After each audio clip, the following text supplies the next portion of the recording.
forgot that you pronounced Darius Geis's last name as Juice. Yeah. That's so funny. Juice, man, dude. I love that. Anyway, I'm with spell you. like juice and not be called juice. You're listening to Let's Talk Fantasy Football, where men of fantasy genius have realized, hey guys, we don't need real football skills to dominate on the fantasy field. Yeah. So slap on your pads and grab your helmet. Shit's about to get real. Welcome back, ladies and gentlemen, to another edition of Let's Talk Fantasy Football. I'm your host tonight. My name is Nick Walsh, and I am here with the D.O.N. That's Don Chrisman. Don, how are we? Walshy, what's up, my man? Nothing, man. I'm hanging out. It's a beautiful day. The Mets are up 9-0. That's great. Oh, that's gonna date this podcast, but that's all right. All right. So Don, what we're doing this week, we are doing the AFC East, and we are doing part 2 of the AFC East. If you haven't heard part 1 or the NFC East previews from last week, Shrek and Vinny did those. They're great. Go listen to them. Go listen to part 1 with me and Don. It was a ton of fun. We loved it.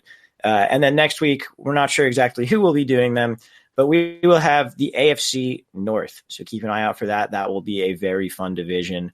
Part 2 of the AFC East is the Dolphins and the Bills.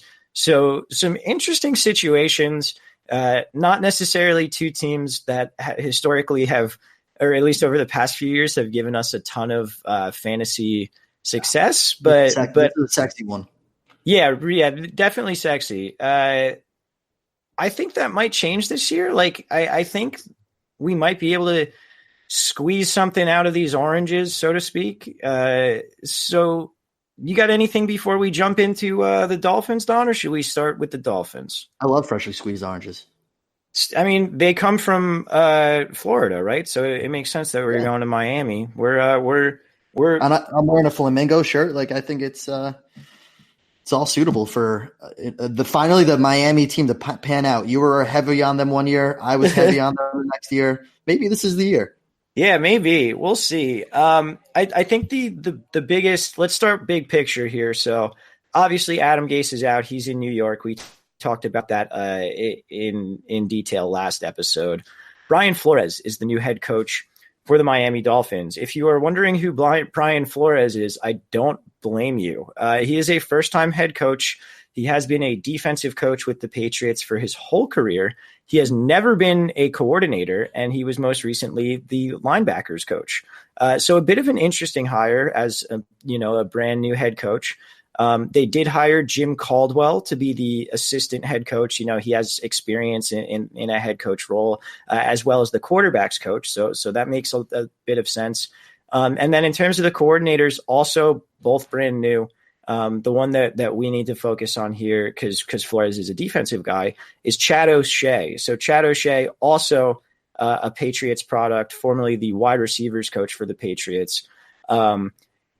We've seen a lot of Patriots coaching tree guys kind of flounder outside of the New England environment in the past. So I guess history, take that into account. But I think I'm excited for Chad O'Shea because he's talked a lot about being versatile and fitting the scheme to the players. A lot of coaches or coordinators come into their jobs and they say, this is what I do. This is how I play football. This is how we're going to play football. And Chad O'Shea says, no, we're going to come in. We're going to take a look at the talent that we have, and we're going to try and fit our offense to what these guys do well. We're not going to try and force them into roles where they won't succeed. Which is good. And it's refreshing to hear that because it's not something you always hear in the NFL. Don, you got any opinions on the big picture here or the offensive philosophy? No, I think you laid that out nicely. All right, let's move right on to the players then. At quarterback, we have Ryan Fitzpatrick, who it is being reported is expected to start over the recently traded for Josh Rosen. Former starting quarterback Ryan Tannehill is now with Tennessee. Both of these guys are undrafted. Do you want to draft either of them? No. Obviously, with how deep the quarterbacks are this year and they're still going undrafted, shows to not draft them. You don't even know who's going to be starting after a few games this year.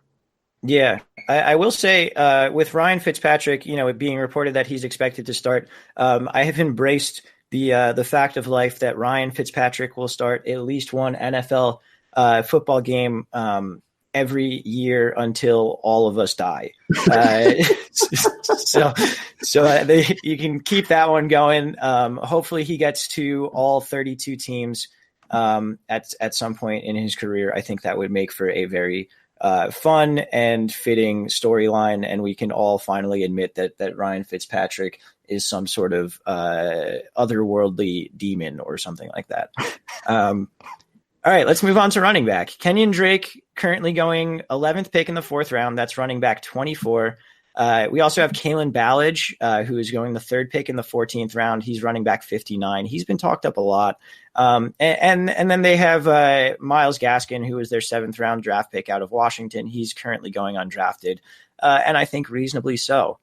What's your opinion on Kenyon Drake? He was just so boomer bust last year, but that was this whole offense, as we talked about last podcast. Do you like him at that spot in the 4th round? Man, it's funny because I in our league was the only league I had him, and I literally, as I was drafting him, I was like, I really don't like this, but I literally had to, and it was what it was. Like there was the weeks where he went absolutely off, and it was normally when he was on my bench, and then the weeks that I had to play him, he did nothing. But that's also really not him to blame.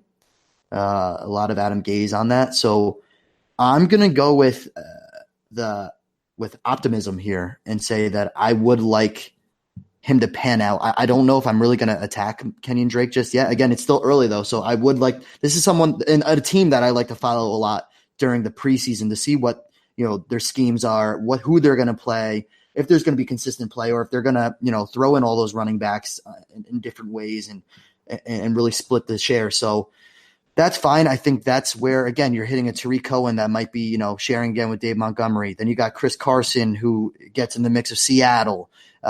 Darius Juice is in there with Washington. We don't know what's going on with Washington. So this is literally that realm of everyone's got, split backfields. No one knows whose role is what yet this year. So that's something you're going to have to follow. I think Kenyon Drake got talent. You just got to see what they're going to do first. I forgot that you pronounced Darius Geis's last name as Juice. Yeah. It's so funny. Juice, man, dude. I love that. Anyway, I'm with you. Like Juice and not be called Juice. That's true. He is the Juice. Yeah, I'm with you. I think I'm higher on Kenyon Drake. I'd take him almost like after Kerryon Johnson, who's that's Mark. I think I would take him above Mark Ingram, Phillip Lindsay, David Montgomery, Derrick Henry. Maybe not Derrick Henry. I'm pretty high on him, and he's a guy I hated last year, but I kind of, coaches say things and whatever, but I like the way that they're talking about this offense. I think they're going to be willing to give Kenyon Drake a lot of work, and he's a guy who's been pretty efficient in his career. Yards per carry are what they are, but he's averaged 4.7 yards per carry in his career. When he's playing well. Yeah, he can do it in the passing game. He got 73 targets last year. That's pretty good. Ballage is a talented guy that a lot of people like, but I don't really see him unseating Drake. I could definitely see a split, but even if we get a 60-40 split, I think Kenyon Drake still has a lot of value in that situation. So I'm very, very in on him this year. Sure. Yeah, I'm cool. I'm totally cool with that. I think I would still take Ingram before him, but then from there, I would say I would take Kenyon Drake before, trying the rest of those guys out. Yeah, absolutely. Do you like Ballage as a late round flyer? Not really, because I think taking Drake is already a risk for me that I would be willing to take at that point. But again, I think there's going to be a split, and at that point, I just don't think there's enough of production with the risk of taking Ballage. I'll probably just go elsewhere at that point. No need to take him. Okay, that's fair. I'm not opposed to taking him. I mean, we always say it's the 14th fucking round. Take. Yeah, at that point, it is what it is, right?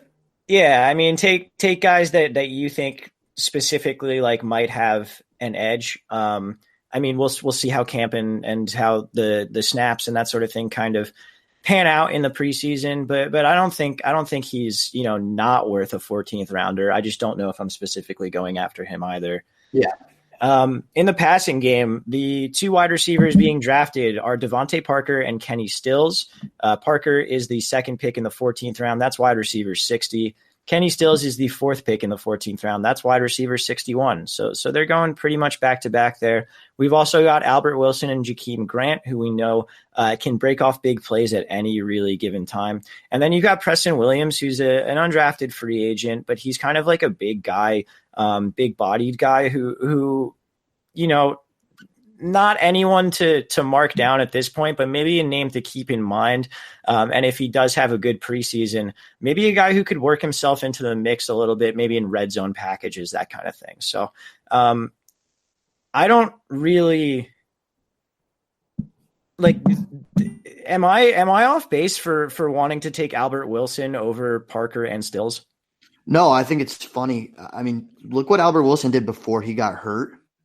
I mean, it was off of very crazy things, but it was a Will Fuller effect. It was like every week, like it was bananas, but it was every week. It was a consistent weekly ordeal. So especially when you're saying that they're really going to mold more to the players and what they can do, you might even see more Albert Wilson. So the thing you got to look at is obviously he had a pretty significant injury last year with his hip, and we don't know exactly when he's going to be coming back. He should be back for the beginning of the season, but that's something to monitor. I don't know. I mean, I'm someone that I really like the whole receiver core. Like, I've been a believer of Devontae Parker for a few years now. I really think the whole Adam Gase leaving might finally leave Devontae Parker to have quite a bit of upside value. But me and Vinny have also been huge advocates of Kenny Stills for quite a few years too. So I think those guys as a last round, that will definitely probably be one of my last round flyers, is either Devontae Parker or Kenny Stills. But overall, yeah, Albert Wilson probably will have the highest upside of the three because he does crazy things, but like weekly. Yeah. I just think he's a really talented guy. And like you said, if they're going to sort of form the scheme to the players, he's a guy.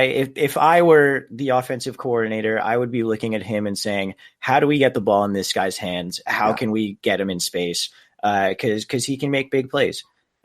So moving on to tight end, none of them are getting drafted. The expected starter is Mike Gesicki. He's sort of like an athletic freak who hasn't really been able to put it together in football terms yet, but he's entering his second year. We know first-year tight ends generally don't produce, so maybe he might have a future here. We've got Dwayne Allen. He will likely be pretty much a blocker. And then I don't think he actually means anything, but former Raider Clive Walford, who I liked a little bit in Oakland for a while. But do you have any opinion on Gesicki? I think he's the guy we need to talk about. No, man, I think at that point, we're just spinning the wheel. There's no need to draft him at this point. Dwayne Allen in Miami doesn't do anything. So, no, I don't have anything on Gesicki unless you have something different. But I think that's a spin the wheel at that point. You're not going and drafting him.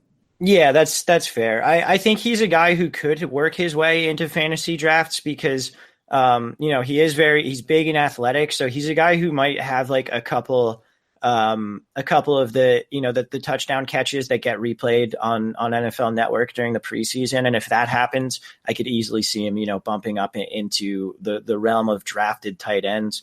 But at this point, until we really see some evidence of him being able to play football rather than just being an athlete, I don't think it's worth it to really go after him. You got anything else on the Dolphins? No, man, that's it. I'm looking forward to Dolphins this year. I'm not going to invest in them as much as I had, but I think that's someone where hopefully you are going to see the guys that you were heavily invested in the last few years probably have a little bit more consistent production, which would be cool. Yeah, absolutely. You're listening to Let's Talk Fantasy Football, home of the brutally honest fantasy advice you've always needed. All right, let's move on to the Buffalo Bills. So the Bills, no major changes on the coaching staff. We've still got Sean McDermott at head coach and Brian Dable at offensive coordinator. The Bills were very run heavy last year. They were 29th in the league in pass percentage at 53.53%. Some of that is that Josh Allen running though. How much of that was, Well, one of the stats I have on Josh Allen is that almost 12% of his dropbacks turned into scrambles last year, which is the second highest rate of the past decade behind only 2010 Michael Vick. Yeah. So let's just get right into Allen then. He's going in the 12th round QB 18. He was one of the most inefficient passers in the league last year, but the second half of the season, they pretty much like opened it up and said, chuck the ball deep, and if there's nothing, just scramble. And like, it ruled. It was so fucking awesome. It led to a ton of fantasy production. I think they're hoping they don't have to do that as much because they did upgrade the offensive line a lot this offseason. He was under pressure on almost 50% of his dropbacks, but Allen showed that he can be a fantasy asset. Are you buying him at quarterback 18? So in general, Josh Allen, I think he's going to actually have a good personality for NFL. Like him and that Jalen Ramsey trash talk and then like beating Jalen Ramsey is really funny. And I think you're going to see a little bit more like a Baker Mayfield personality in Josh Allen in the NFL. I don't know, man. I'm not going to be someone that's going to go after Josh Allen, but it doesn't surprise me either if he ends up having like a pretty solid fantasy year and lands in like the top 12 to 14 quarterbacks in fantasy this year. Again, like the production you were getting just off of him scrambling and running was like that's just such an upside for him, and he has that ability where that's really going to make up a lot of production from where you might miss with the passing yards or the passing touchdowns. Yeah, absolutely. I'm a little afraid of regression in terms of the amount of scrambling and his 8 rushing touchdowns. Like I think Cam Newton's the only quarterback to have back-to-back 8 rushing touchdown seasons in NFL history. I could be wrong on that. So like those two things are likely going to regress a little bit, but I mean, at quarterback, at where he's getting drafted, we don't need him to be Josh Allen of the last 4 weeks of the season. We just need him to be like pretty good, Yeah, I think he's going to be like one of the top streamers for sure. Yeah, absolutely, and a guy that depending on the matchup, you can roll out there and be comfortable with and know that it's not always going to be pretty, but the rushing production is going to give him a pretty safe floor, I think. So yeah, I'm in on it, and also just like. There's something fun about starting Josh Allen and just having like that insane like roller coaster of just like, oh no, he missed a wide open receiver by 10 yards. And then like the next play he runs for 30, it's like, there's something like, it makes me feel like I'm in like Point Break. I'm like robbing a bank and surfing or whatever by drafting Josh Allen. So the king of Buffalo, Josh Allen. Exactly. So I think that pretty much sums it up on him. So let's move on to these running backs. It's crowded and it sucks. We've got LaShawn McCoy. He's the 9th pick in the 8th round. That's running back 39. He's the only one being drafted, but we also have in this backfield Frank Gore. We are aware of who Frank Gore is at this point in our lives. Good old TJ Yeldon. And then the 3rd round rookie, Devin Singletary. So do you have any sort of faith in McCoy? And then sort of walk me through the rest of these guys and your takes on them as well. Just like looking at this running back core might give me a worse stomach ache than crushing a country fried steak with chocolate milk. Jeez, that's tough. Yeah, dude. Like that's just a disaster. LaShawn McCoy is going to be 31. Frank Gore is 70. TJ Tasty's your 3rd RB. Like that's just woof, dude. I actually did do a mock though today for the first time, and I ended up drafting LaShawn McCoy, and it didn't feel right. But where he was landing was right before AP, right behind Austin Eckler and Carlos Hyde. At like that point, you're really reaching anyway. Yeah, it's one of those picks where you like hold your nose and like do it, I guess. Yeah. But I mean, like I don't know. Maybe it's me like wanting a shiny new toy as opposed to like LaShawn McCoy. But like in that area, just like Jerick McKinnon's there, like Jalen Samuels might be interesting. Like, I don't know, like Deontay Foreman. I don't know. It's I just have trouble believing that any given week in the season, I'm going to roll out LaShawn McCoy and be like, yes, this is good. Oh no, definitely not going to happen. But at that point, dude, I think like if I needed a running back, I think that's where I would take him over those guys. But it's not a sexy pick. You know what it is. It's LaShawn McCoy at 31 years old in Buffalo. you just got to hope for the best. I'm fine with that value if you're in need of another running back at that point in the draft. That's who I went with in the mock. That's who I'd probably go with real time unless something changes between now and in the preseason. Okay, fair enough. Is Frank Gore going to do anything besides piss us off because he's taking production from other people? Dude, I don't know, man. I haven't been I don't think I've been giving fantasy advice about Frank Gore since we started this podcast like 6 years ago. I was like, yeah, that dude is like a year away from like a walker for like 6 years, and he's still out there getting like 60 to 90 yards, possibly a touchdown, like really just fucking everybody's day up. So I don't know. I'm going to still plead the fifth on this one on Frank Gore. I don't know what to tell you about him. That's a completely fair take, and I am also not going to comment on Frank Gore. TJ Tasty's a little like frustrating for me that he ended up here because he's coming off the best year of his career. Like he wasn't bad last year. And he's a guy who, like, if McCoy and Gore weren't in front of him or weren't on the team, like, I would be pretty comfortable with investing in him as a guy who, you know, isn't going to be the flashiest or necessarily the best, but as a guy who could be a solid player. As of now, though, I think it's hard to really invest anything in him unless we see injuries in this backfield. Yeah, so this is what I think, and you're right. I think that at the end of it all, I think actually TJ Yeldon will have the best season out of all three of them, but it's not going to be coming from early in the season. It's going to be second half season, plugging TJ Yeldon more for either injury reasons or because they realize that they have literally two dudes that combined for 80 years old, so they might as well play TJ Yeldon because he's got way younger legs and it's really not that bad of a running back. Okay. Would you like throw a flyer in on him and, you know, like one of the last rounds or that kind of thing, or not that far? I probably wouldn't, but I don't hate it either. Like at that point, I normally go for like my late round flyers is usually like a receiver that I think is going to turn out like a Devontae Parker or Kenny Stills. But I'm really cool with if you want to milk on TJ Yeldon. I just don't think that by that point, I think you're going to cut him before his fantasy relevance comes into play. You took the words right out of my mouth, Don. I was just going to say, if you draft TJ Yeldon in the last round, like you're going to cut him for this year's Phillip Lindsay, like immediately. Right. So it's kind of whatever you want to do. Yeah. And then the other guy in this backfield is rookie Devin Singletary. He was their third round pick out of Florida Atlantic. He was extremely, extremely productive at Florida Atlantic University. But he tested as one of the most unathletic backs in the draft at the combine. I guess that didn't really worry the Bills. You know, it's one of those things where you look at all that production, but again, it's not like he's doing it in the SEC. It's Florida Atlantic. So under Lane Kiffin as well. Yeah, I don't really have any takes on Devin Singletary. Do you? When you're the fourth running back behind LaShawn McCoy, Frank Gore, and TJ Yeldon, there's really no take to really be given. Fair enough. Let's move on to wide receivers. So the one being drafted here, which is kind of interesting to me, is Robert Foster. He's going as the 8th pick in the 14th round. That's wide receiver 65.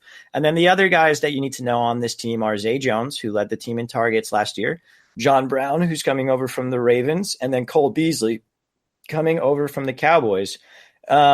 You would think one of these guys is left out in the cold, right? Yeah. Like, which one is it, though? Because I have no fucking idea.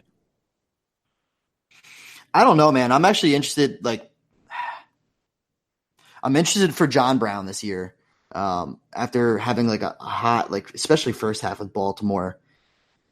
But I don't know where I don't really have a take on Cole Beasley, though, because, you know, he had a good year last year with Dallas. Maybe it all depends, man. I don't know if Josh Allen's going to hit slot. I really don't know. I don't know where to go with these wide receivers. They're all very like wide receiver 3 on any other team. And now you got like 4 wide receiver 3s all bunched together. Yeah. I think the thing for me is like conceptually, if they want to just let Josh Allen do what he's good at and let him chuck the ball deep, Robert Foster and John Brown are great outside receivers to do that with, right? Because they're both speedsters. They can both get behind the defense. They allow them to take the top off. That's all fine and good. Zay Jones, though, he's a guy who can play inside and outside, but he's been way more productive in the slot. He did have 102 targets last year. Like he is a guy who has been used with some success in the slot. But then they signed Cole Beasley, who is, obviously a slot guy. And why sign him if you weren't going to play him in the slot? So yeah. I don't really understand where they're going with this. Like, it makes the most sense to me that Zay Jones is the odd man out, but also like he was their most productive receiver last year. So it's a little bit weird. I'm very interested in where guys are lining up and how many snaps people are getting with the starters when we get to, the second and third week of the preseason. So that's something I'm sure we will be updating all you guys on as we go through.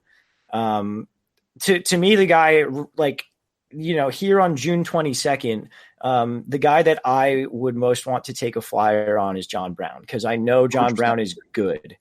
I agree. I think that he was really like a low end or a high end wide receiver too for a good amount of last year.